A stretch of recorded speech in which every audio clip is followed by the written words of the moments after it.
बहुत लंबी बात हो जाती है, but I think the key is to prevent the illness. Perfect. Exactly. So not to go from wellness to illness. And in a lot of ways, we can equate wellness to good health. And good health, we all know that it's not only the physical well-being, but it's also the mental well-being. So आप लोग सब जो meditation class में आते हैं, मन को शांत करते हैं, ध्यान धरते हैं, ये सब भी अपना स्ट्रेस कम करता है. And it goes a long way in improving our health. Because जब मन शांत हो, जब मन काबू में हो, जब मन में शक्ति हो, तो हम फिजिकल एलिमेंट्स को भी कॉन्कर कर सकते हैं. So definitely my message would be that let's prevent the illness and let's get more active, let's get physically active. क्योंकि ये माना गया है या ये देखा गया है हर एक सर्वे में कि इंडियंस फिजिकली लीस्ट एक्टिव हैं. इतना हमें लगता है कि हम काम करते हैं, हम ये करते हैं, वो करते हैं, लेकिन every single study in the world has shown that Indians, and especially Indian women, whether it is in the villages or it is in the cities, we are the least active. And I think I can totally relate to that. अपनी life बहुत mechanized हो गई है. We get out of the house, rickshaw में बैठते हैं या गाड़ी में बैठते हैं, we go do our work and come back. किसी के पास वक्त नहीं होता है. But I think it's time to reverse. It's time to replan, restructure, re-strategize our lives so that we can get that physical activity, क्योंकि जड़ वो ही है. और जब वो उतनी physical activity हो जाएगी तो खाना अपने आप थोड़ा there will be mindful eating. सब सोच समझ के ही खाएंगे, कंट्रोल में ही रहेंगे. और ये जो फास्ट फूड का इतना ज्यादा जो सभी खाते हैं और सभी एंजॉय करते हैं और सभी को लगता है कि enjoying life is equal to eating that fast food. So right from our teens, and this is a huge problem right now, because if you notice हर एक के घर में, फैमिली में, आजू बाजू बच्चे भी जो बड़े हो रहे हैं, you will see they are a little bigger size, even though they are more conscious of their health, even though they are more trying to work out and stuff.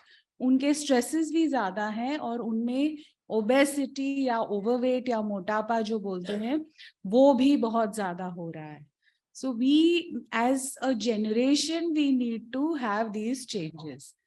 So with that little background, I want आपके कोई questions हो तो हम शुरू कर सकते हैं. And questions के through he I'll keep explaining things. Please go ahead, ma'am. Diabetes? Diabetes दो टाइप के होते हैं, A and 1 and 2. Right. I want to know which is more risky and can it be the reversible diabetes? Very good question.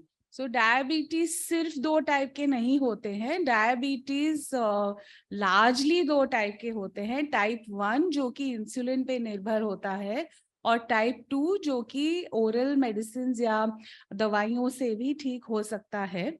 और उसके अलावा भी बहुत सारे टाइप्स, छोटे टाइप्स हैं डायबिटीज के, जो कभी कभी डायग्नोसिस या निदान में हमें बहुत कंफ्यूज कर देता है.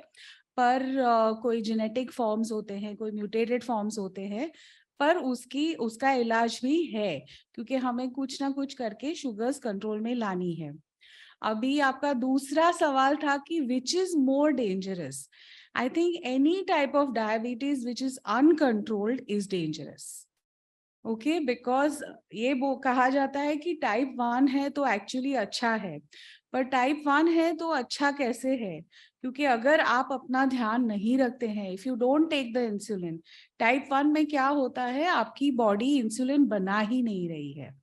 इंसुलिन वो चाबी है जो ग्लूकोज को मसल्स या बाकी सब पुर्जों में अंदर घुसाती है, तो वो ब्लड में से क्लियर हो जाती है ग्लूकोज, राइट, और एनर्जी मिलती है. तो इंसुलिन बहुत जरूरी है और पैनक्रियाज में से वो सीक्रेट होता है. पर टाइप 1 में कोई ऑटो एंटीबॉडीज है या कोई बाकी कोई रीजन की वजह से वो पैनक्रियाज इंसुलिन नहीं जनरेट करता है. तो हमें वो इंसुलिन की कमी बाहर से पूरी करनी पड़ती है। अभी 100 साल हुए, 101 साल हुए एक्चुअली इंसुलिन की डिस्कवरी को, लेकिन वो प्रोटीन है, इसीलिए हमें इंजेक्शन फॉर्म में ही उसको देना पड़ता है। We are not able to make oral tablets out of it, क्योंकि वो जैसे हम खाएंगे या उसका सेवन करेंगे तो वो स्टमक में ही डिस्ट्रॉय हो जाएगा अपने एसिड से और बाकी एंजाइम से। सो हमें इंसुलिन बाहर से देना पड़ता है। इंसुलिन बाहर से देना पड़ता है, और अगर वो टाइप 1 के मरीज ने अपना ध्यान अच्छी तरह नहीं रखा, जितना टाइम टू टाइम लेना पड़ता है उतना नहीं लिया, तो कॉम्प्लिकेशंस के चांसेस बहुत ज्यादा है। तो टाइप 1 डेंजरस हो गया, हमने ध्यान नहीं रखा तो डेंजरस हो गया। अगर ध्यान रखा, लॉन्ग टर्म कॉम्प्लिकेशंस के लिए भी स्क्रीनिंग किया, time to time regular test किए, तो वो ठीक है कि you can live as a condition, you don't, it is not a disease, it is only a condition. Now type two जो कि ज्यादा लोगों को टाइप 2 ही होता है, 92% लोगों को दुनिया भर में टाइप 2 डायबिटीज होता है, जो कि दवाइयां और इंसुलिन दोनों से मैनेज किया जाता है। कई बार हम इंसुलिन पहले फेज में ही दे देते हैं, उसमें कोई डरने की बिल्कुल बात नहीं है, क्योंकि इंसुलिन आपके बॉडी को प्रोटेक्ट ही कर रहा है, कोई लॉन्ग टर्म खराब इफेक्ट्स ऐसा कुछ नहीं है। उससे थोड़ा जो ध्यान रखना पड़ता है कि लो शुगर नहीं हो, या वेट गेन भी अभी तो बहुत कम है इंसुलिन से। सो इंसुलिन इज नॉट बैड, लेकिन टाइप 2 जो है वो दोनों चीजों से मैनेज बहुत अच्छी तरह हो सकता है। डेंजरस टाइप 2 भी हो सकता है, उसमें भी लो शुगर हो सकती है, या कीटो एसिडोसिस जो कि डायबिटीज कोमा है वो भी हो सकता है टाइप 2 में। और टाइप 2 में आंखों पे उसका प्रभाव हो सकता है, किडनी पे हो सकता है, हार्ट पे होता है, लिवर पे भी होता है। तो टाइप 2 जब ये सब अनकंट्रोल्ड रहता है और ये सब चीजों पे उसका जब प्रभाव दिखने लगता है, तो वो भी डेंजरस हो गया। पैर कटते हैं लोगों के, तो डेंजरस तो ये भी है। अगर शुगर्स कंट्रोल में नहीं करें, हम टाइम टू टाइम स्क्रीनिंग नहीं करेंगे कॉम्प्लिकेशंस का, उसको प्रिवेंट नहीं करेंगे, तो वो भी डेंजरस ही है। तीसरा क्वेश्चन था आपका डायबिटीज रिवर्सल। अभी आप देखेंगे कि फेसबुक पे या बहुत सारे व्हाट्सएप पे या कोई भी सोशल मीडिया हैंडल पे आप देखेंगे, इतने सारे प्रोग्राम्स की एडवर्टाइजमेंट आती है कि डायबिटीज हम आपका रिवर्स कर देंगे, आपकी दवाइयाँ छूट जाएगी, आपका इंसुलिन छूट जाएगा। वो सब कमर्शियल प्रोग्राम से हमें थोड़ा अलर्ट रहना पड़ेगा, क्योंकि वो सब जेन्युइन नहीं है। और हम जब भी पेशेंट्स की तबीयत बहुत खराब हो जाती है, जब हमारे पास आते हैं, तो हमें पता चलता है कि अच्छा वो प्रोग्राम में एनरोल थे, ये कर रहे थे, वो कर रहे थे। तो getting the right guidance is extremely important for diabetes reversal. और रिवर्सल एज सच वो टर्म भी बहुत बराबर नहीं है, वी कॉल इट रेमिशन। मतलब I know it is shocking, but we can equate it to something like cancer. Okay, कई बार cancer cure हो जाता है, या फिर हम बोलते हैं कि कैंसर रेमिशन में है, रिवर्सल नहीं बोलते हैं हम कभी। सो डायबिटीज भी रिवर्स नहीं होता है, बट रेमिशन में आ सकता है। अभी उसके लिए थोड़े क्राइटेरिया है जो कि इम्पोर्टेंट है और वो समझना जरूरी है। अगर आपकी डायबिटीज बहुत ज्यादा, बहुत पुरानी है, बहुत साल हो गए हैं, और आपने पहले से ध्यान नहीं रखा है इतना शुगर्स का, शुगर्स हमेशा 200 के ऊपर या 300 के ऊपर रही हैं, तो ये हो सकता है। या कॉम्प्लिकेशन सेट इन हो गए हैं, हार्ट का प्रॉब्लम है, पैरों में नसों पे प्रॉब्लम है, आंखों में रेटिनोपैथी है, ये सब हो चुका है, तो फिर आपको रिवर्स या रेमिट करना बहुत मुश्किल है। इम्पॉसिबल नहीं है, पर मुश्किल है। और बहुत स्टडीज में देखा गया है कि रिवर्सल शुरुआत में हो सकता है, या रेमिशन जो मैं बता रही हूँ वो डायबिटीज की शुरुआत में होता है। 5-6 साल में अगर आप बहुत ज्यादा स्ट्रिक्टली डाइट फॉलो करेंगे डॉक्टर के गाइडेंस के अंदर, सब ट्रायल्स में देखा गया है कि वेट लॉस यानी 10 से 15% वेट लॉस, मतलब अगर कोई 100 किलो का है तो उसमें 15 किलो अगर कम होता है तो समझो उनकी डायबिटीज ऑलमोस्ट रेमिट हो जाएगी, या उनकी शुगर्स अच्छी तरह मैनेज हो पाएगी विदाउट एनी मेडिसिन। ओके, सो वो है रेमिशन। बट इसके चक्कर में हम बिल्कुल दवाई बंद कर दे या गाइडेंस नहीं ले, या कोई डाइटिशियन के पास जो हाफ नॉलेज के साथ आपको ट्रीट कर रहे हैं, तो it can be an absolute disaster. So वो रिवर्सल के चक्कर में पड़ना, you take your advice of your doctor, I will say go discuss this कि मेरे मन में है कि मैं इतने सालों से दवाई खा रही हूँ या खा रहा हूँ, मुझे अभी मुझे कुछ करना है डॉक्टर इसके बारे में। So let your doctor guide you, let them see your motivation level, क्योंकि इसके लिए बहुत मेहनत भी करनी पड़ेगी, बहुत स्ट्रिक्टली, इसमें कोई चीट डेज नहीं होते हैं। So, to survive on 600 to 800 calories per day with, cutting down on carbohydrates for Indians, all that is not something that we are used to. हमें आदत ही नहीं है, हमारा कार्बोहाइड्रेट कंजम्पशन दुनिया में सबसे ज्यादा है, तो वो थोड़ी मुश्किल हो सकती है। फिर आप दवाई भी छोड़ देंगे, खाना भी बीच बीच में जैसे मन में आया वैसे खाएंगे, तो उससे कोई फिर रिवर्सल रेमिशन की अपेक्षा नहीं करनी चाहिए, और that will land you in more trouble. So ये डायबिटीज रिवर्सल का थोड़ा सा ट्रिकी क्वेश्चन है, इसके लिए मैंने ज्यादा टाइम दिया। Yes ma'am. हाँ चल रही है हाँ 3 मंथ से। तो पहले मेरा वजन 61 था, 58 हो गया। हाँ पर परसों जब मैंने किया ना तो 55 हुआ। हाँ। वजन क्यों कम हो रहा है? और दूसरा है कि इचिंग बहुत हो रहा है, और आपकी पाँव में भी बहुत पतला हो रहा है पाँव। ओके, सो ये भी एक बहुत इम्पोर्टेंट सिचुएशन आपने डिस्क्राइब की। लेट्स अंडरस्टैंड कि after 40 years of age automatically या अपनी बायोलॉजी ऐसी है कि we are losing up to 2 to 3% muscle mass every single year. मतलब साल में एक बार हम नेचुरली थोड़ा वेट लूज कर रहे हैं, पर हम वेट लूज कर रहे हैं, हम मसल लूज कर रहे हैं, फैट नहीं लूज कर रहे हैं। Okay, so it is not a good sign. और वो मसल लॉस जिसको हम सार्कोपीनिया बोलते हैं, ये भी इट इज लेस नोन, मतलब इसके बारे में जानकारी लोगों को बहुत कम है, तो लोगों को नेचुरली ऐसा लग सकता है somebody who has struggled with weight issues all their lives can feel happy कि अरे बहुत अच्छा हुआ 3-3 किलो कम हो रहा है, बट ये अच्छी बात नहीं है, because you are not losing the bad fat, you are losing the muscle जिसकी हमें जरूरत है।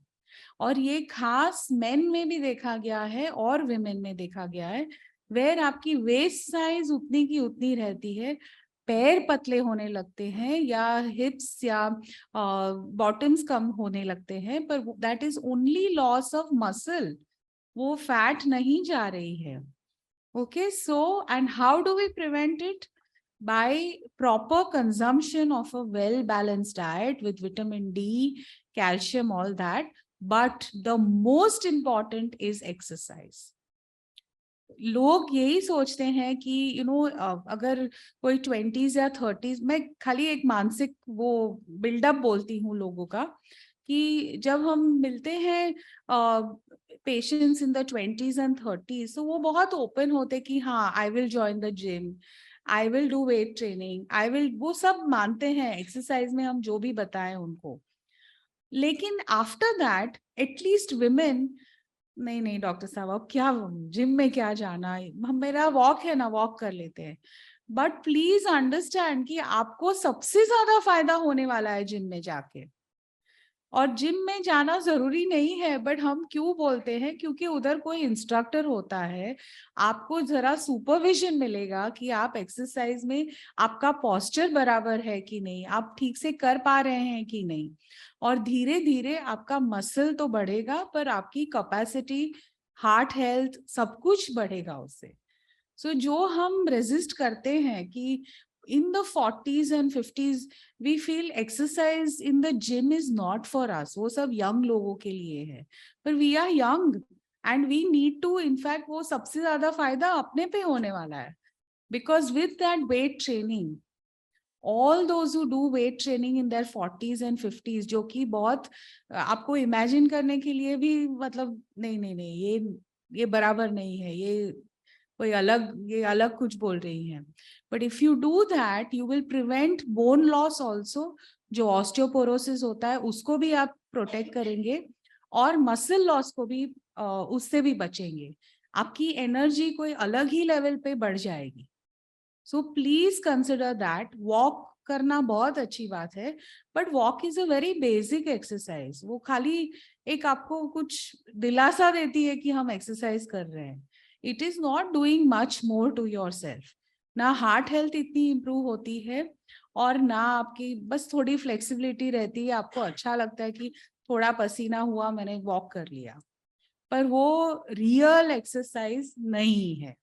So do the real exercise. चाहे आप योगा करना चाहें, या तो जिम में जाके 2-3 दिन आप कार्डियो एक्सरसाइजेस करें, और फिर 2 या 3 दिन लाइट वेट करें, और अच्छा सुपरविजन में करें, क्योंकि वो बैक आपकी बराबर है, आपको इंजरी नहीं होनी चाहिए। वो बहुत प्रोटेक्टिव है। So that you can take. And weight loss, आपकी शुगर्स अगर कंट्रोल में है तो weight loss may be because of some other reason. Also there are medicines now of diabetes which can help you with weight loss. So अगर आप ऐसी कोई दवाई पे है तो weight loss is good, but one needs to understand कि weight loss मतलब fat loss हो रहा है कि muscle loss हो रहा है। हाँ,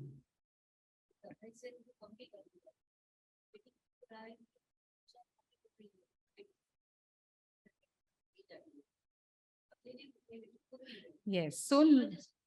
सो डायबिटीज के साथ जुड़ा हुआ है ये पेट का हेल्थ भी, gut health also. And yes, either constipation और diarrhoea is also common with diabetes. And skin problems, itching है या डार्कनिंग ऑफ स्किन है, that may be hormonal, but it also may be because of diabetes. A lot of conditions happen because of diabetes also. So इसीलिए हम पहले से कहते हैं, लोगों को लगता है अरे मेरी बॉर्डर लाइन है, कुछ नहीं है। उनको लगता है कि हम ओवर ट्रीट कर रहे हैं शुगर्स को, लेकिन हम ओवर ट्रीट नहीं कर रहे हैं। हम शायद इतने पेशेंट्स दिन भर देखते हैं कि हम खाली ये आपको फ्यूचर की छवि दिखा रहे हैं कि ये हो सकता है, तो वो आप अभी कंट्रोल कीजिए ताकि आगे चल के आपको तकलीफ नहीं हो। Of course. हाँ हाँ हाँ।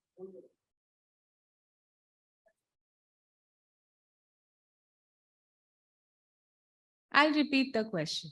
हाँ हाँ हाँ हाँ हाँ।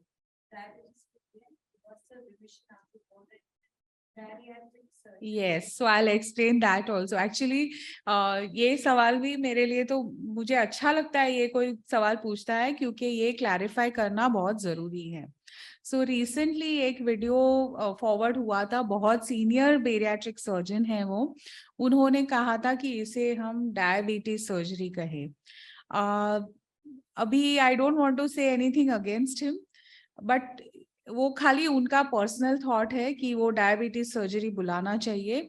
और वो शायद उनके 1-2 फॉलोअर्स होंगे जो ये कॉन्सेप्ट मानते हैं, पर ये गलत कॉन्सेप्ट है। बेरियाट्रिक सर्जरी की इंडिकेशंस बहुत स्पेसिफिक हैं. Okay, and it is a weight loss surgery. One of the effects of bariatric surgery is कि डायबिटीज अगर है तो कम हो सकता है, क्योंकि ये सर्जरी के साथ जुड़े हुए हार्मोनल चेंजेस जो हैं वो बहुत इंपॉर्टेंट है डायबिटीज कंट्रोल करने में भी. लेकिन again with bariatric surgery also we need to understand कि वो बहुत स्पेसिफिक क्राइटेरिया है. ऐसा नहीं है कि हर एक को डायबिटीज हो गई, या अगर आपका स्ट्रक्चर बहुत लीन है तो आपको वो सर्जरी करके डायबिटीज चला जाएगा, ऐसा कुछ नहीं है. So the indications for bariatric surgery are कि मोटापा एक हद तक हो, और वो सब डिफाइन किया गया है कि अगर 35 के ऊपर हो या 40 के ऊपर हो, बीएमआई, बॉडी मास इंडेक्स जो बोलते हैं, जो वेट और हाइट से मेजर किया जाता है. सो एक लेवल के ऊपर हो, अगर आपको डायबिटीज, ब्लड प्रेशर या सोने में दिक्कत हो रही है, रात को स्नोरिंग बहुत हो रही है, स्लीप एपनिया जिसे हम कहते हैं, या ऑर्थोपेडिक प्रॉब्लम्स हो, नी पेन बहुत हो रहा है, तो वो उसके लिए वो मोटापे की सर्जरी कर सकते हैं. और दूसरा एक क्राइटेरिया है कि अगर एक हद के बियॉन्ड वजन है तो उसके लिए भी वो सर्जरी कर सकते हैं. लेकिन ये सर्जरी का एक बेनिफिट जो है उसमें वो है शुगर्स पे, जो कि शुगर्स कम होती है, और ज्यादा टाइम जब तक पेशेंट वेट मेंटेन करते हैं, जो उसमें 20-30 किलो जो कम हुआ हो सर्जरी के बाद, अगर वो वेट लॉस मेंटेन होता है तो शुगर्स भी मेंटेन हो जाएगी.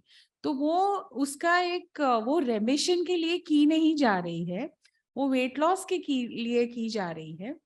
लेकिन अगर उसमें फायदा हुआ तो आपकी डायबिटीज की दवाई बंद हो सकती है. So that is why he is equating it to metabolic और डायबिटीज सर्जरी. मेटाबॉलिक सर्जरी फिर भी कहना ठीक है, क्योंकि उसमें मेटाबॉलिक चेंजेस होते हैं जो कि हार्मोन लेवल से रिलेटेड है वो सर्जरी के बाद.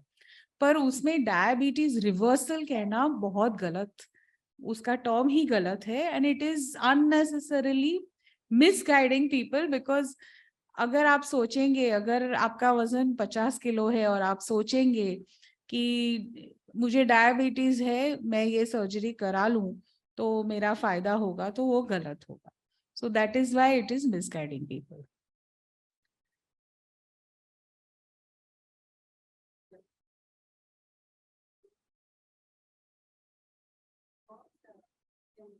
हाँ. हाँ. हाँ.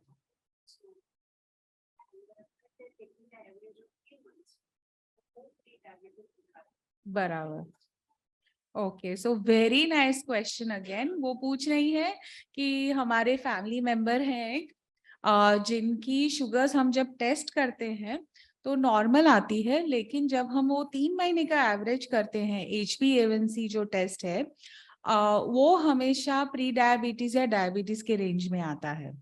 सो इसका एक ही कारण है कि आप जब टेस्ट करते हैं तो वो एक ही क्षण का टेस्ट कर रहे हैं हम, राइट. सवेरे खाली पेट उठ के ही टेस्ट किया सपोज, या दोपहर को खाने के 2 घंटे बाद, तो वो एक ही टाइम पॉइंट हमने चेक किया है.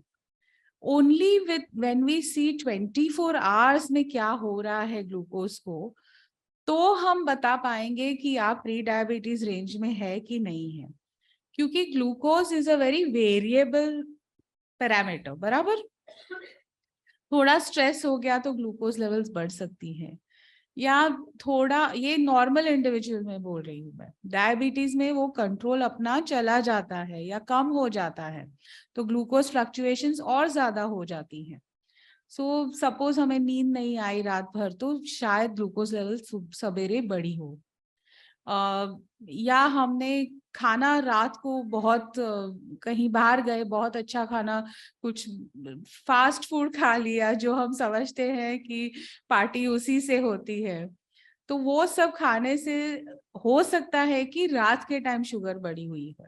पर हमने चेकिंग तो सवेरे की और दोपहर को की, तो वो कभी हम चेक कर ही नहीं रहे हैं। तो ये चीज पकड़ने के लिए अभी बहुत टाइम से ऐसे सेंसर्स आ गए हैं, और हम वो भी हम सजेस्ट करते हैं, क्योंकि टेक्नोलॉजी या तकनीकी अभी बहुत आगे बढ़ गई है डायबिटीज में। ऑटोमेटिक इंसुलिन पंप्स है, वो पेन्स भी सब स्मार्ट पेन्स हो गए हैं अभी। इंडिया में बस आने वाली है, अभी तक आई नहीं है, बट वो आ जाएगी एक आध साल या 6 महीने में, जो कि आपको बता सके कि इतना इंसुलिन डोज देना है, इतनी शुगर है तो इतना डोज देना है। बहुत बहुत आगे एडवांसमेंट्स हो गई हैं। तो ये जो चीज है, एक हम टेस्ट बोलते हैं कंटिन्यूअस ग्लूकोज मॉनिटरिंग। ओके, तो उसमें जो इंडिया में सेंसर अवेलेबल है बहुत कॉमनली, वो एक गोल सा सेंसर आता है, ऐसे एक स्टिकर टाइप आता है, जो कि हम इधर हाथ के पीछे लगा देते हैं। आपने देखा होगा एक सफेद कलर का गोल आता है, वो हम इधर इंसर्ट कर देते हैं, और वो है कि हर 15 मिनट में एक ग्लूकोज रीडिंग ले लेता है। और वैसे करके घंटे भर में 100 रीडिंग, और दिन भर में घंटे भर में 4 रीडिंग, और दिन भर में 100 रीडिंग होते हैं उसके। और ऐसे उसकी लाइफ वो सेंसर की 2 हफ्ता है, तो 2 हफ्ते में 1400 रीडिंग अपने को मिलते हैं उसमें। और वो रीडिंग मतलब खाली ऐसे टेबल नहीं आता है उसका, जब हम फीड करते हैं कंप्यूटर में तो वो पूरा एक ग्राफ आ जाता है। तो वो 24 घंटे ऐसे दिखाएगा पेपर पे पूरा ग्राफ। तो आपकी सुबह में शुगर कितनी थी, दोपहर को क्या हुआ, शाम को क्या हुआ नाश्ते के बाद, फिर वापस कम हुई, पूरा रात भर दिन भर क्या हो रहा है शुगर्स में, वो ऐसे ही देखते ही पता चल जाता है। मुझे तो पता चलेगा, आप खुद ही देख पाएंगे कि अच्छा वो दिन मैंने पानी पूरी खाई थी तो उसके वजह से क्या हुआ। सो वो एक बहुत ही इंफॉर्मेटिव और बहुत वैल्यूएबल टेस्ट है, क्योंकि हम यही जो होता है कि डिस्क्रेपेंसी होती है कि चेक करते हैं तब शुगर नॉर्मल है, लेकिन एवरेज कभी कम ही नहीं होता है या ज्यादा है। तो ये हमें इमीडिएटली हमको पता चल जाएगा कि प्रॉब्लम कौन से टाइम का है। So that is continuous glucose monitoring. Yes yes.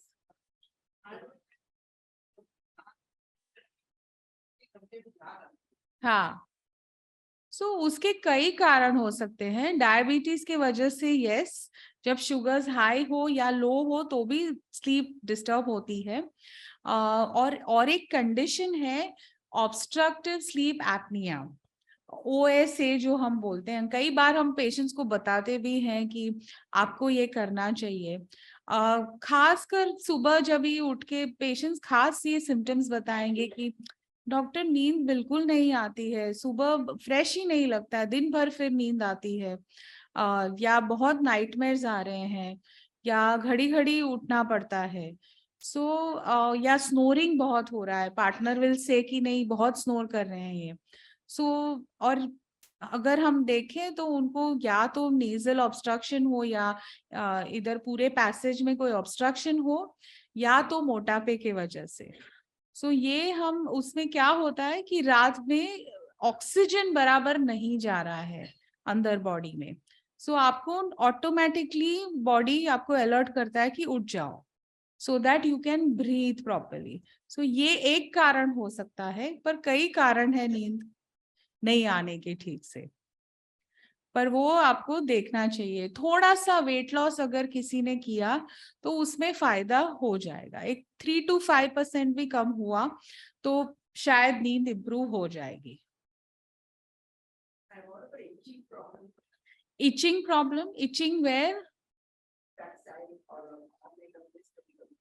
हाँ, सो पाव में numbness is one aspect and itching is another. But is this in a person with diabetes? Okay, so in a person with diabetes, skin dryness बहुत common है, especially winter months में और ज्यादा aggravate हो जाता है। So one needs to take care of the skin really well, one needs to moisturize well, and one needs to even clean that moisturizer in the morning while taking a bath very well, because नहीं तो फोड़े हो जाएंगे।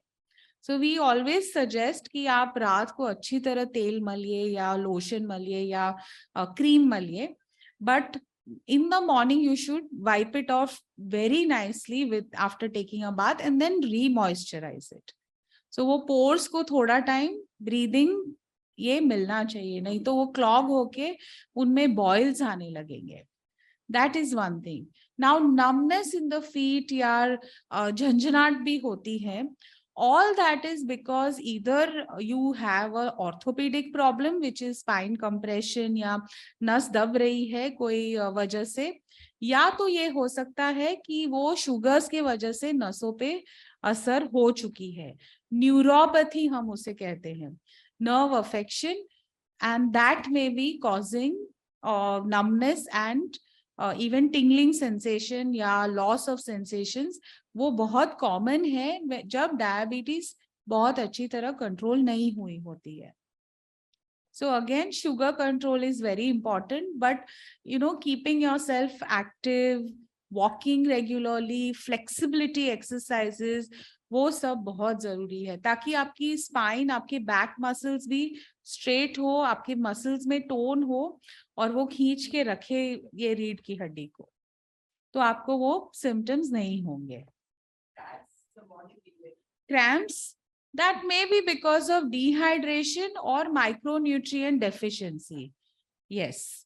So वो थोड़ा समय आप अच्छी तरह हाइड्रेशन में भी फोकस करें और बाकी सब ग्रीन लीफी वेजिटेबल्स हैं या कोई थोड़े समय तक आप सप्लीमेंट लेंगे तो भी ठीक है, उसमें कोई बुरी बात नहीं है. Most welcome. यस, इचिंग के लिए है tablets.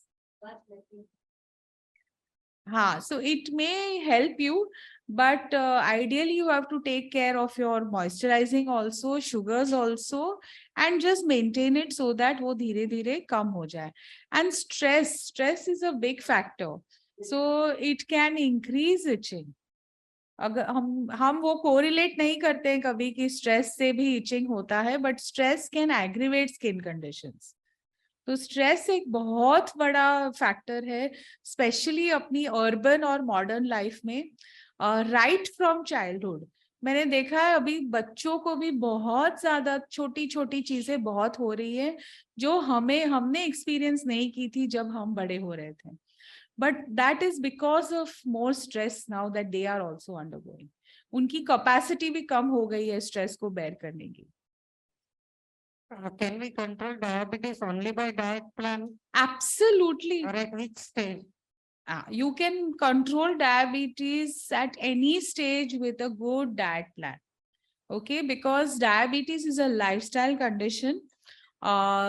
So khana pina, rehan sehan, sleep, stress factor, physical activity, exercise, ये सब, smoking, alcohol, ये सब impact करता है उसे. Okay, and with a good well balanced diet with good control on carbohydrate intake also, it is definitely possible to control diabetes with just a good diet, and of course following all the other things also, but regular checking. ऐसा नहीं कि हमने शुरू किया, शुरुआत में देखा कि शुगर्स नॉर्मल आ रही है, फिर हमने चेक करना छोड़ दिया कि नहीं अब सब ठीक है.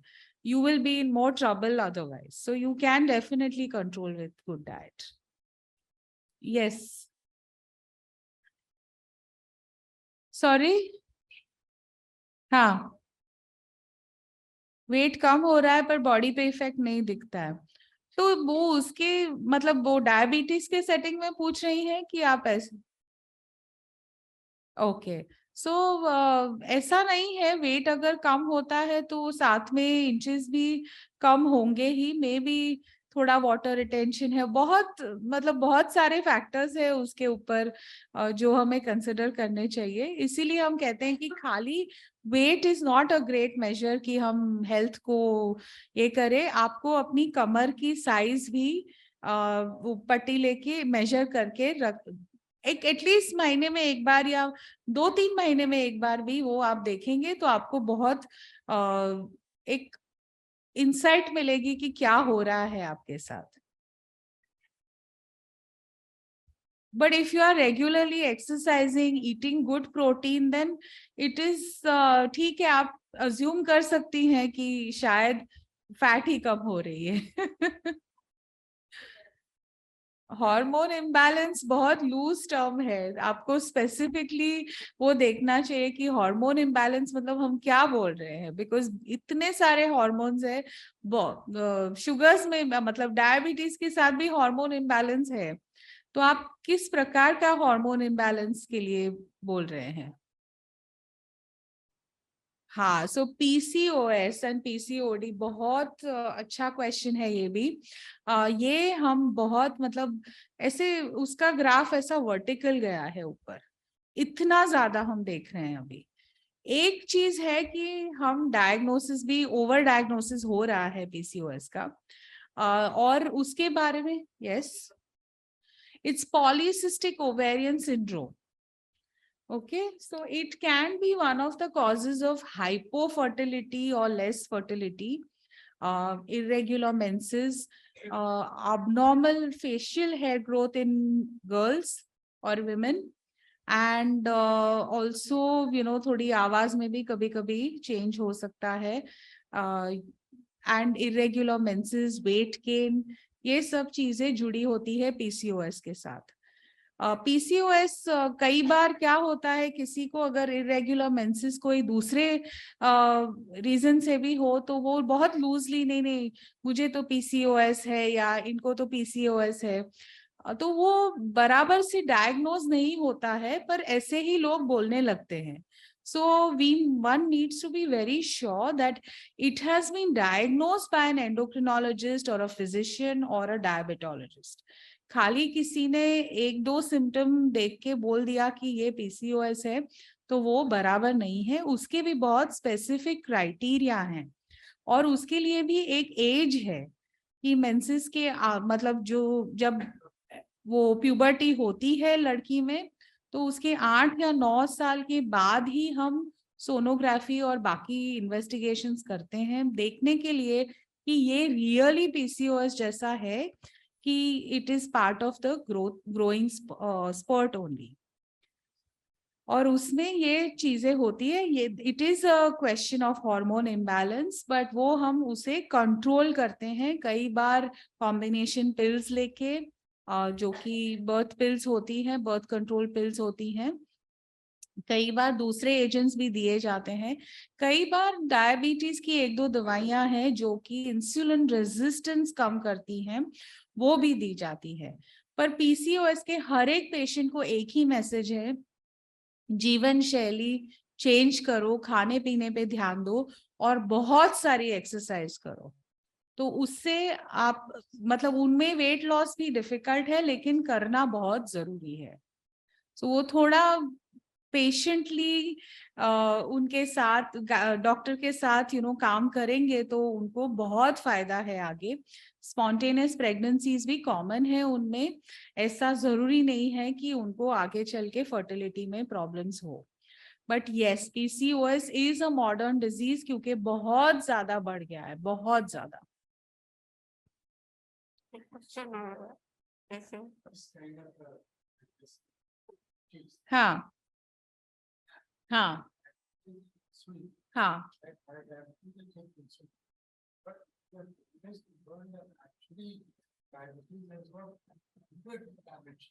Absolutely. Yes, yes. Absolutely. You said it. Diabetes is of many different types. A lot of times the treatment may remain the same, but why we insist on knowing the correct type is because there are one or two types of diabetes which look like type 1, but there is only one or two medicines which can actually work in that kind of diabetes. So we can prevent somebody from being on lifelong insulin if we know that exact type of diabetes.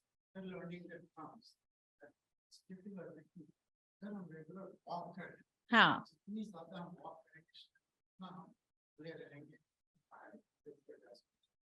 Yes, I will say yes only to that, because the whole idea is कि अगर कोई exercise बिल्कुल नहीं कर रहा है तो yes, start walking. If you're walking, then start walking fast. If you're walking fast and you're very regular with it, I'll say add some more things or do something else. If you are doing something else, I will say add weight training to it.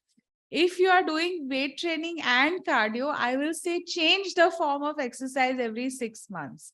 If you are doing that also, I will say yes, focus on, getting your parameters, check your body fat, and you will be away from most of the diseases, or you will be managing your sugars on the least amount of medication.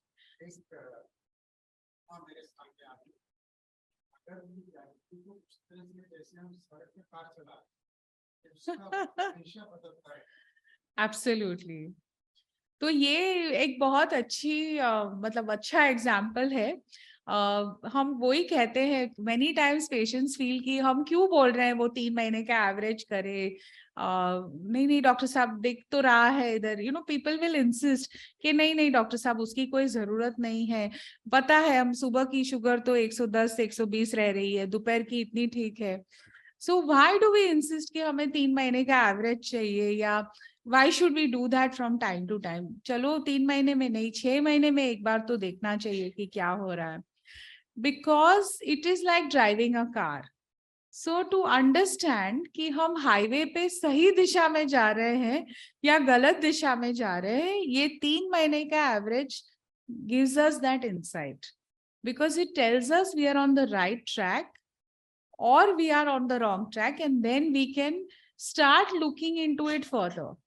अगर आप तैयार होंगे sensor के लिए तो मैं कहूंगी sensor लगा दीजिए, लेट्स अंडरस्टैंड पूरे दिन में क्या हो रहा है, क्योंकि आप चेक करते हैं तभी ठीक आता है, दोपहर को अब ठीक आ रहा है, सुबह ठीक आ रहा है, तो प्रॉब्लम कहाँ है, फिर हम क्यों गलत दिशा में जा रहे हैं।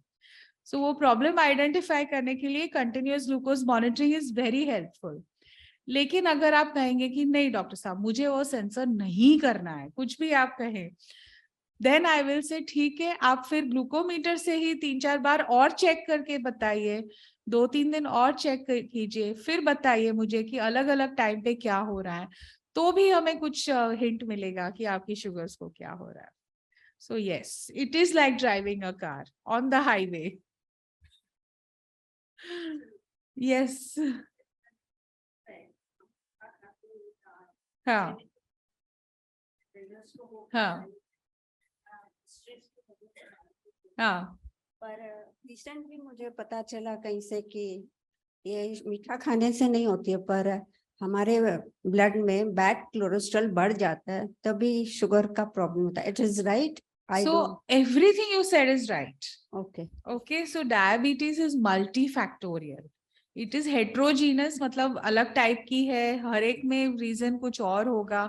ज्यादातर हम बोलते हैं कि वेट ड्रिवन है, अगर आपका वजन बढ़ रहा है, मोटापा बढ़ रहा है, तो चांसेस है कि शुगर्स दिखने लगेगी ब्लड में और आपको डायबिटीज हो जाएगा।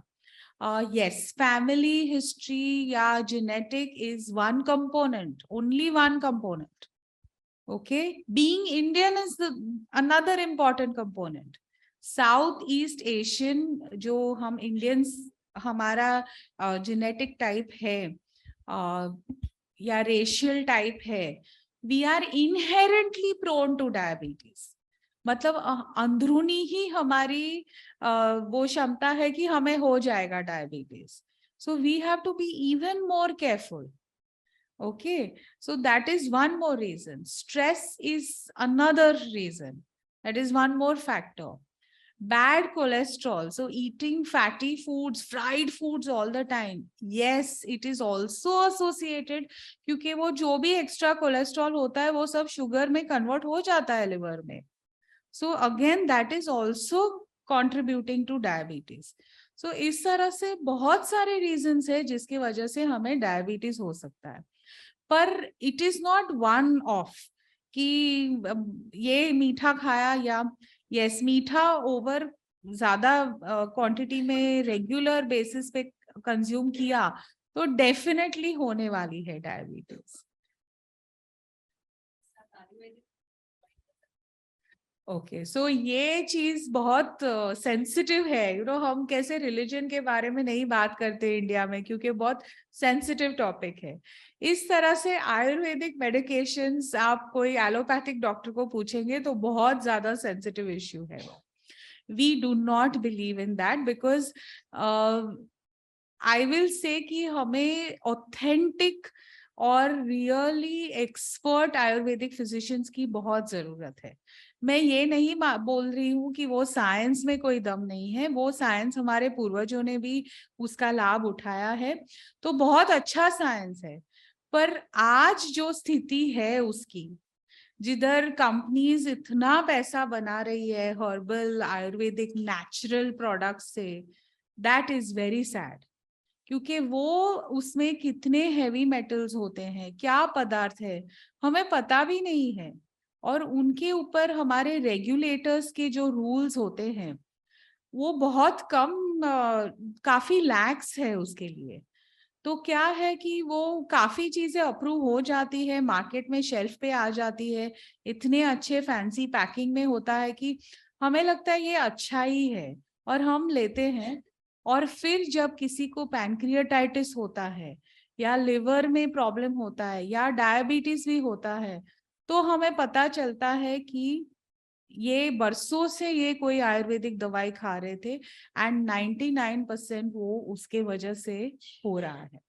सो आई विल से कि एटलीस्ट फॉर डायबिटीज आप बाकी सब पे कीजिए, आप मेथी खाइए घर पे, आप करेला खाइए, आपको और जो भी आपको बिलीफ है कि इससे मेरी शुगर्स कंट्रोल में हो रही है, वो आप सब कीजिए, पर दवाई मत छोड़िए। और एटलीस्ट आपके डॉक्टर के साथ डिस्कस कीजिए कि मुझे ऐसे लगता है, so they will at least explain to you. हाँ, आई विश ऐसा होता कि उनके पास क्योर होता, तो हमारे पास कोई आता ही नहीं। और हम भी ये नहीं करते, हम खुद भी वो ही देखते कि शायद उसी में सब है, but it's only misguiding people unfortunately.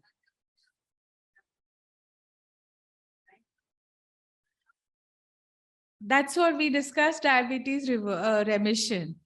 Ki only when we can, in very specific conditions, we can reduce the medicine dose, or we can get rid of some medicines if there is dramatic weight loss, जो almost 10 to 15%, और जिसमें वो मोटापे की वजह से है, और कोई बहुत ज्यादा एक्सरसाइज करे, अच्छी तरह बॉडी को मेंटेन करे, तो पॉसिबल है। और हाँ, walk is not, it is yes, the like I said, the idea is to keep moving. So the idea is ki yes, 10,000 steps is great, so maybe it is working for you, plus yoga also, plus many other things you can keep doing, so that every aspect of physical activity you can benefit from. Doctor? अच्छा हुआ Yes. इसका क्या है? So exactly यही एक बहुत बड़ा, see, when we say socio-cultural factors also impacts, ये एक बहुत बड़ा फैक्टर है जो इम्पैक्ट कर रहा है। खाली हर चीज में मिठाई आ जाती है। So now we have become the bad people in our family, because मैंने कई साल पहले जब इतना हम day in and day out सबको एडवाइस कर रहे हैं, शुगर्स आप you don't need extra sugar, stop the मिठाई, तो हमने काफी मतलब रक्षाबंधन के दिन मैंने बोल दिया सबको कि अभी आप मिठाई मत लाओ, या दिवाली में आप, तो बहुत एक्चुअली कम मिठाई आने लगी है, पहले पूरा डाइनिंग टेबल भरा होता था। And you will notice now, अभी इतनी समझदारी बढ़ गई है लोगों में, इतनी अवेयरनेस आ गई है कि हमारी मेट्स भी बोलती है कि भाभी नहीं चाहिए ये, आप मत दो। So people have become aware. कल मैं किसी से बात कर रही थी, होली का दिन था, एंड एक सिंधी फैमिली थी, तो मुझे बताया उन्होंने कि हाँ हम ये कुछ लेके आए मिठाई, और वो मिठाई वाले ने कहा कि हमारी सेल्स इतनी कम हो गई है मिठाइयों में कि क्या बताएं, but this is the reason because I think awareness बढ़ रही है. So I think we have to understand कि festivals, socializing is not just about eating. It's more of, you know, camaraderie and interaction rather than anything else.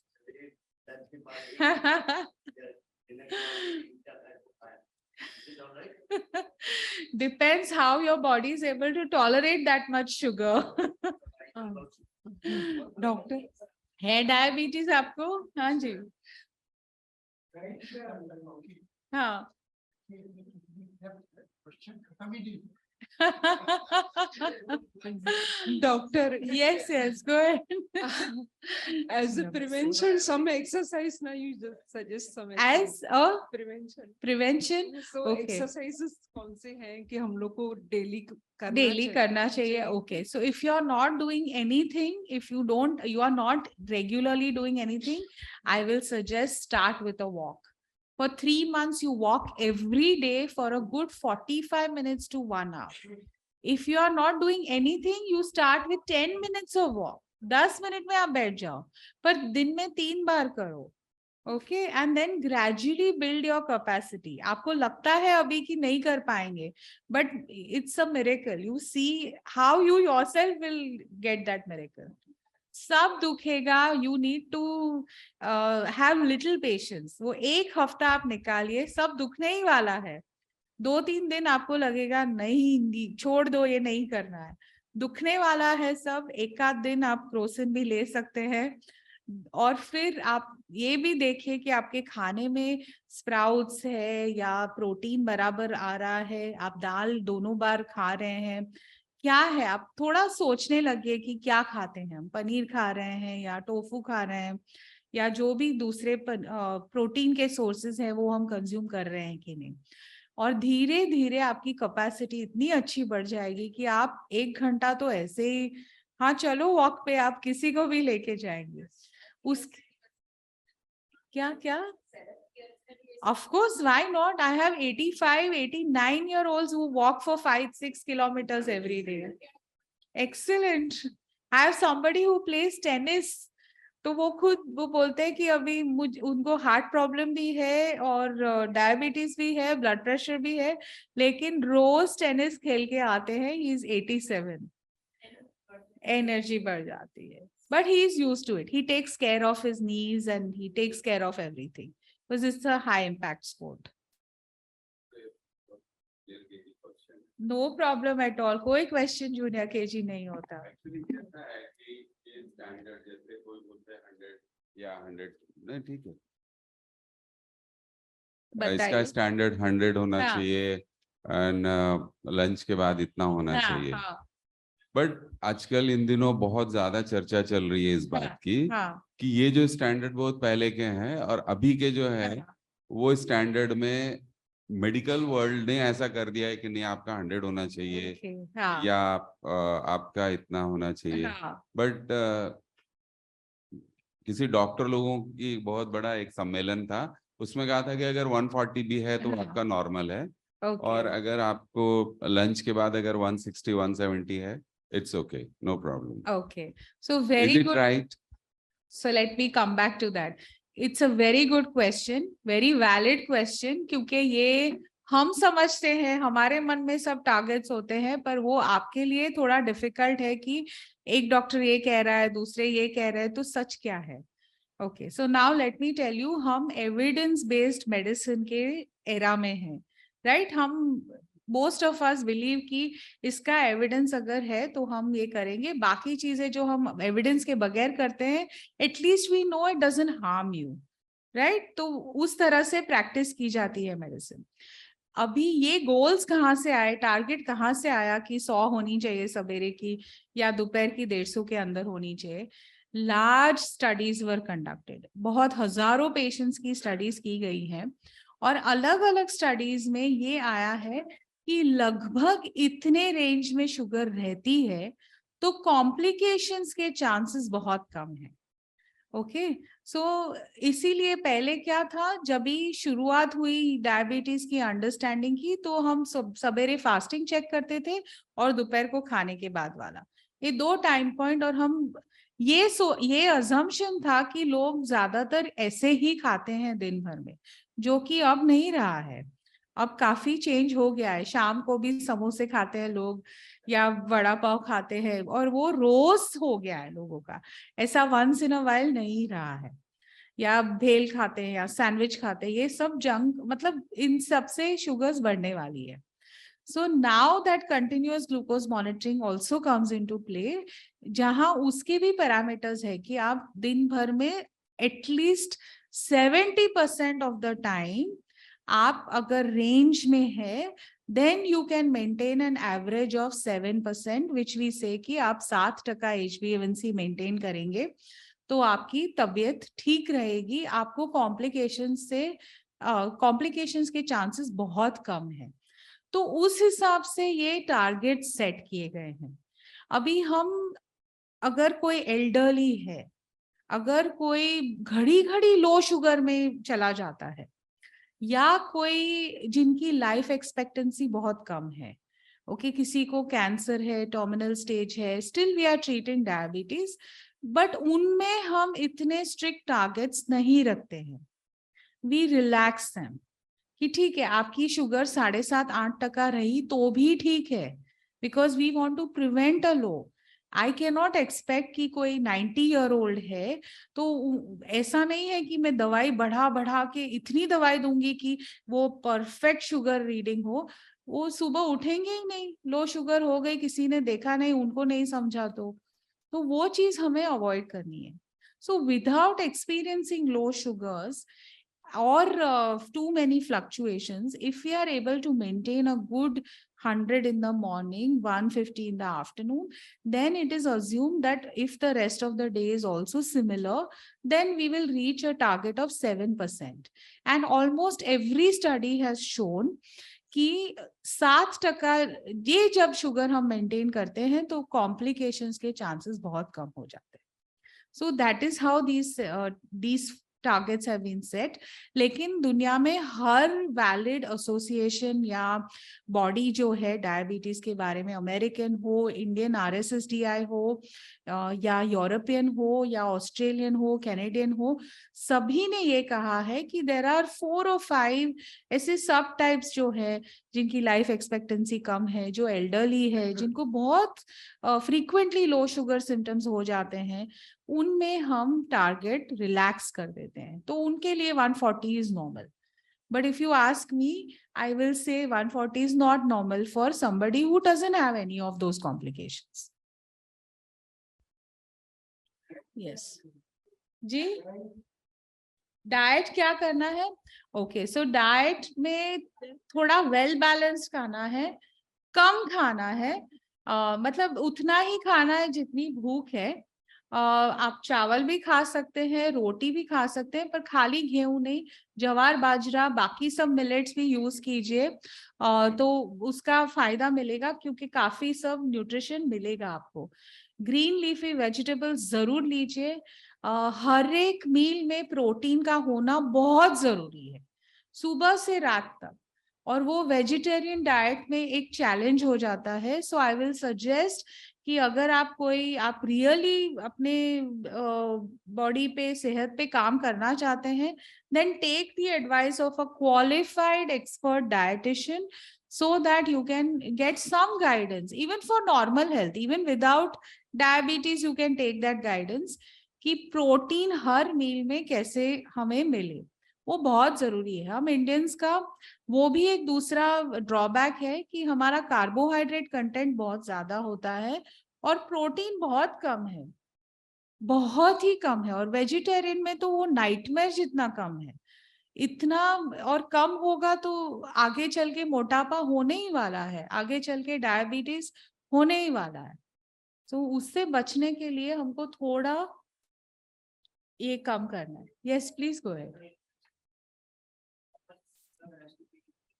Is it common for everybody? Because I have a lot of peer pressure.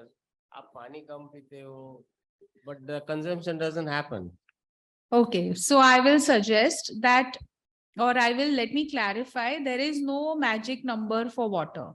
Okay, people who से कि 2 litre सुबह में P लेना चाहिए, फिर दोपहर को 1 litre, फिर रात को शाम को 1 लीटर, वो सब गलत है।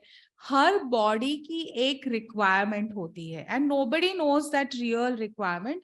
Some people are completely fine with just 1 glass of water in a day, and there is nothing wrong in that. Okay, but we want कि आपको डिहाइड्रेशन और बाकी सब चीजें जो पानी कम पीने से होता है वो कभी नहीं हो. इसके लिए हम एनकरेज करते हैं कि पानी पीजिए और रेगुलरली पीजिए. हमने देखा है कि 1 से 2% लोगों में पानी का कंजम्पशन बहुत ज्यादा कम हो. उसके लिए हम बढ़ाने के लिए कभी कभी सजेस्ट करते हैं कि आप जीरे वाला पानी पीजिए, या रात भर क्यूकम्बर डालिए पानी में, या मिंट लीव्स, अपना पुदीना होता है वो सोक कीजिए. तो वो पानी में थोड़ा सा हल्का सा फ्लेवर आता है, तो वो भी आप एक बॉटल बना के वो पी सकते हैं, लेकिन थोड़ा कॉशियसली. क्योंकि अगर आपको ब्लड प्रेशर की बीमारी है या कई लोगों में ये होता है कि ये सब पीने से ब्लड प्रेशर बढ़ जाता है या हेडेक आने लगता है, then please stop it. Okay, so थोड़ा संभल के ही बढ़ना है, पर वो पानी का फ्लेवर अच्छा हो सकता है और कैलोरीज भी नहीं बढ़ेगी. तो आप वो करके थोड़ा अपने आप को मोटिवेट कर सकते हैं कि हम पानी ज्यादा पिए. यस. तो मुझे ना चक्कर आता है कभी कभी. हाँ हाँ हाँ. ओके ओके, सो ये ज्यादातर अभी ये मैं जो बता रही हूँ वो 1 या 2 रीजंस है. उसके बहुत सारे, आपकी पूरी मेडिकल हिस्ट्री मुझे समझनी पड़ेगी एक क्लियर ओपिनियन देने के लिए. पर ये जो आप बता रही है वो ज्यादातर पोस्चरल हाइपोटेंशन हम बोलते हैं कि वो होता है कि आप जब भी पोस्चर चेंज करती हैं, करवट बदलती हैं, या लेटने से उठती हैं या उठने से लेटते हैं, तो आपको हमेशा एक आधा मिनट देना चाहिए. आप उठ के बैठिए, पहले स्थिर हो जाइए, फिर चलने को शुरू कीजिए. ये एक आदत बना लीजिए, बिकॉज ये होता है कई बार कि आपका जब आप पोजीशन चेंज करती है तो ब्लड प्रेशर भी चेंज होता है उसके साथ. लेकिन वो कभी कभी आप पोजीशन जल्दी चेंज करेंगे और वो ब्लड प्रेशर इतना जल्दी चेंज नहीं हो पाएगा, तो आपको चक्कर आ जाएगा. तो आपको वो थोड़ा बचना है, गिरना नहीं है. आप एक आदत डाल दीजिए कि आप हमेशा स्लोली सब करेंगे. Change of posture will be slow. दूसरा है कि कई बार चक्कर का कारण आप ईएनटी या ईयर नोज थ्रोट के जो डॉक्टर हैं उनको भी दिखा सकते हैं बहुत चक्कर आ रहे हैं तो. क्योंकि अपना इनर ईयर में वो सेंटर होता है जो बैलेंस को मेंटेन करता है, और जब चक्कर आते हैं तो वो बैलेंस ठीक से है वो सेंटर की नहीं, या कुछ बीमारी है, तो वो ईएनटी बता सकेंगे कि उसमें कोई गड़बड़ है कि नहीं है.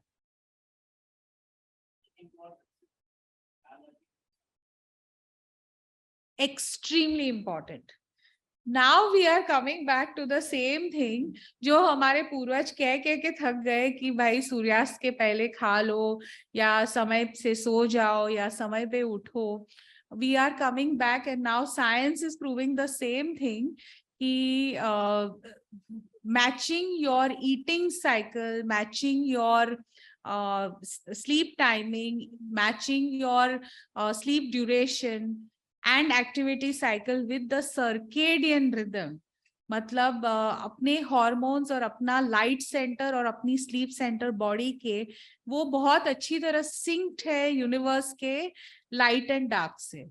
अगर हम उसको बीट करते हैं, रात को मोबाइल फोन पे 2-2 घंटा देखते रहते हैं, नींद नहीं आने वाली है और ब्रेन एक्टिवेट हो जाने वाला है जिस समय उसको शटडाउन में आना चाहिए. तो ये भी एक बहुत बड़ा रीजन है for developing diabetes, obesity and all the other metabolic disorders. और साइंस आज प्रूव करके बोल रही है कि when you sync your body with the timings of the sun and the day and night, automatically आपकी तबीयत सुधर जाएगी, क्योंकि that is the nature's law. हाँ, यस, एज के हिसाब से भी होता है डायबिटीज। तो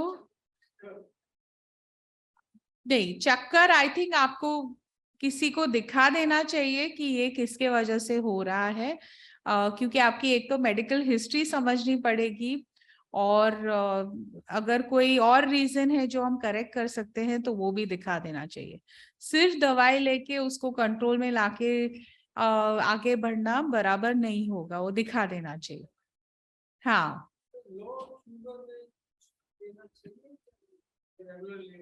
अच्छा, सो लो शुगर में अगर आप ले रहे हैं तो एक तो आपको नेक्स्ट डोज जो होता है इंसुलिन का वो एडजस्ट करके लेना है। There is no simple rule for that कि लेना है कि नहीं लेना है।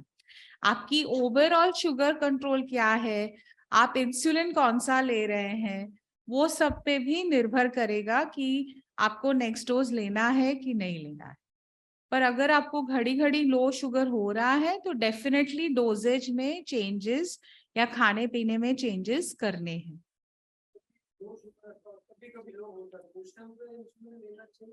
नहीं तो तभी उस टाइम पे तो आप शुगर लेके ब्लड शुगर लेवल बढ़ाएंगे, राइट। आप लिक्विड ग्लूकोज, जब शुगर लो होता है अगर 80-90 है तो मतलब वो लो ट्रेंड हो रहा है, हुआ नहीं है अभी तक। तो आप फ्रूट लेंगे या नट्स ले लेंगे, 2-4 बादाम खा लेंगे या दूध पी लेंगे आधा कप तो ठीक हो, या कुछ भी खा लेंगे तो ठीक होगा, वो ऊपर आ जाएगा। अगर 70 से नीचे है मतलब लो शुगर हो चुकी है अभी, तभी हम रेकमेंड करते हैं कि आप सबसे पहले लिक्विड शुगर लीजिए, या तो ग्लूकोज जेल लीजिए या कोल्ड ड्रिंक है तो आधा कप वो पीजिए, जूस है या जस्ट शुगर क्विकली पानी में मिला के वो पी लीजिए, क्योंकि वो उससे आपकी शुगर बढ़ेगी। फिर 15 मिनट में आप चेक करेंगे, अगर 100 के ऊपर नहीं बढ़ी है तो वो सब रिपीट करेंगे आप। ओके मैं मीठा बहुत खाता हूँ, तो कितना खाना चाहिए? आपको डायबिटीज है? Okay, so then enjoy it.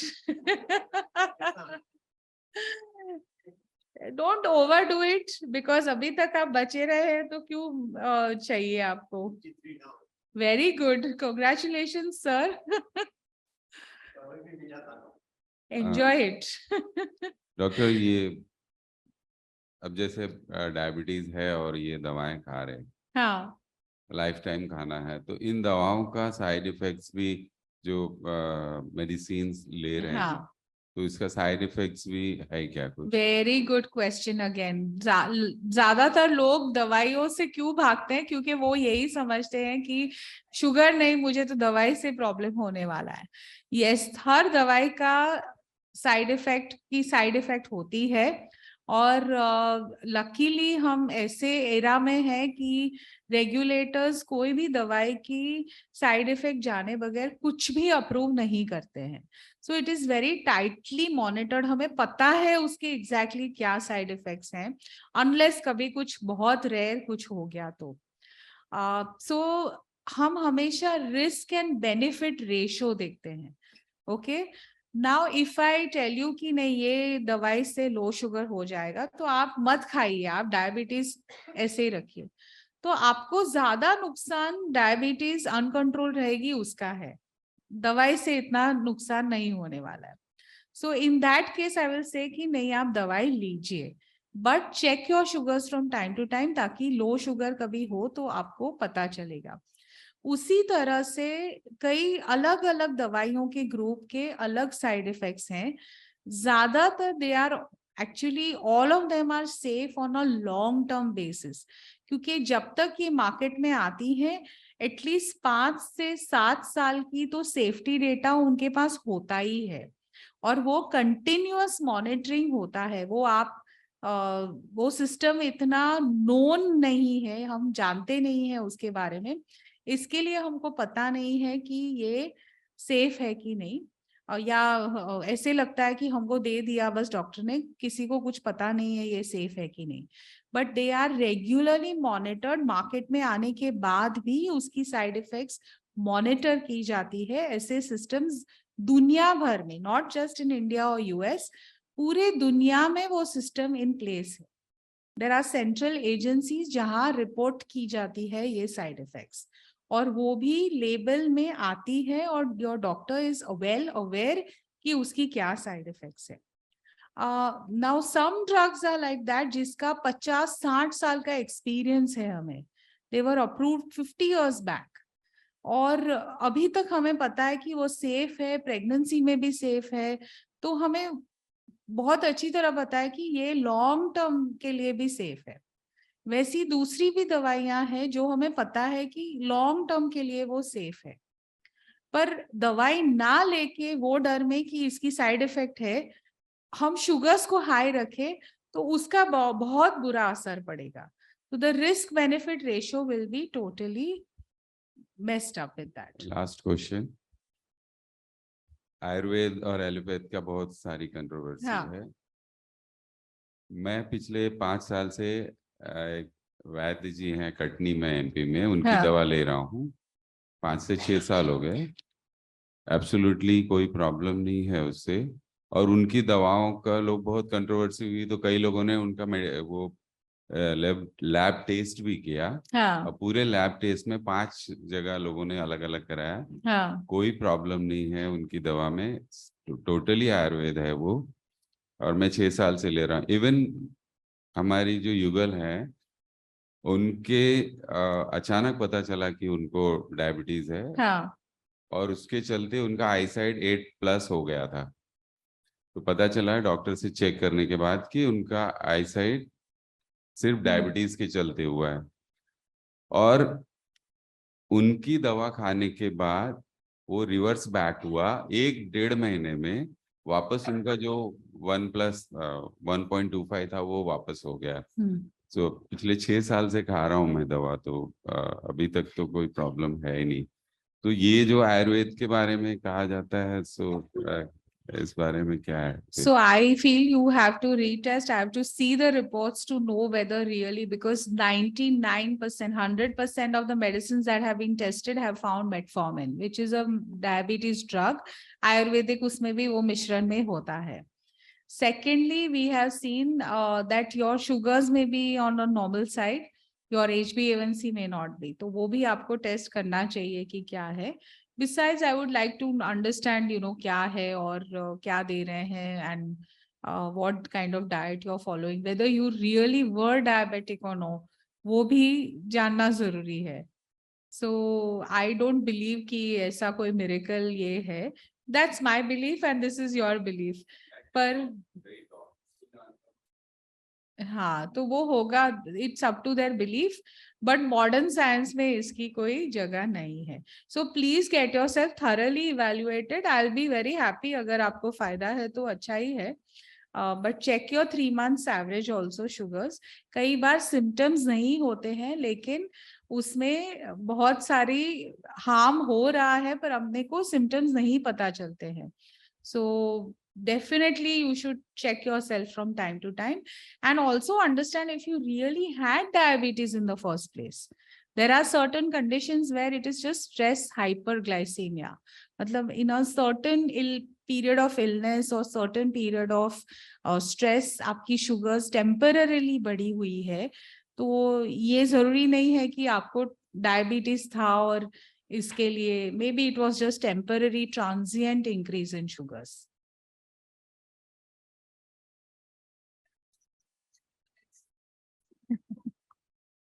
Most welcome. So I hope this was useful and helpful. Yes, go ahead. हाँ.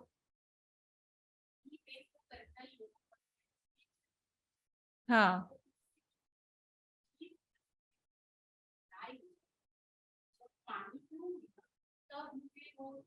हाँ. ये डायबिटीज के सिम्टम्स है. यस, हो सकता है. Okay, so yes, you have to maintain good control of sugars. जैसे मैं सभी डायबिटीज के पेशेंट्स या 95%, 99% पेशेंट्स को ये बताती हूँ कि अगर 3 से 5% भी वेट लॉस होता है तो ये सभी प्रॉब्लम्स में या सिम्टम्स में काफी फायदा हो सकता है. तो that is also one thing that you can keep in mind कि उससे भी फायदा दिखेगा. और नहीं है तो थोड़ी दवाई लेके उसको धीरे धीरे योगा वगैरह करके आप नर्व्स को भी स्ट्रॉन्ग कर सकते हैं, फ्लेक्सिबिलिटी बढ़ा सकते हैं. और नी पे से जैसे प्रेशर कम होगा तो आपको पेन कम ही होगा उसका. सबसे पहले कम खाना चाहिए. Everything that you eat should be in less quantity and a well balanced meal. So roti hai, sabji hai, eat more green leafy vegetables. Make sure that protein is there in every single meal. Protein के बगैर अपना छुटकारा नहीं है, वो खाना ही है. चावल खा सकते हैं बट यस, चावल से शुगर बढ़ने वाली है. So if you can live without chawal it's fine. If you can't then you can eat a small quantity, no problem. But make sure कि दाल खाएं आप. So brown rice, white rice, rice is rice. So, you want to spend more money, yes, maybe it will help you a little bit, but कोई ज्यादा फायदा नहीं है. Sugar, good, honey, organic jaggery, 1,000 rupees jaggery, 1,500 rupees honey, everything is ultimately sugar in the body.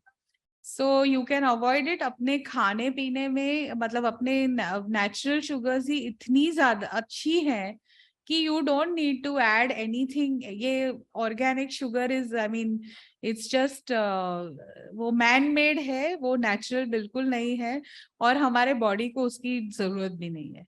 So I know a lot of people who have comfortably lived with no sweets, no dessert, no added sugar.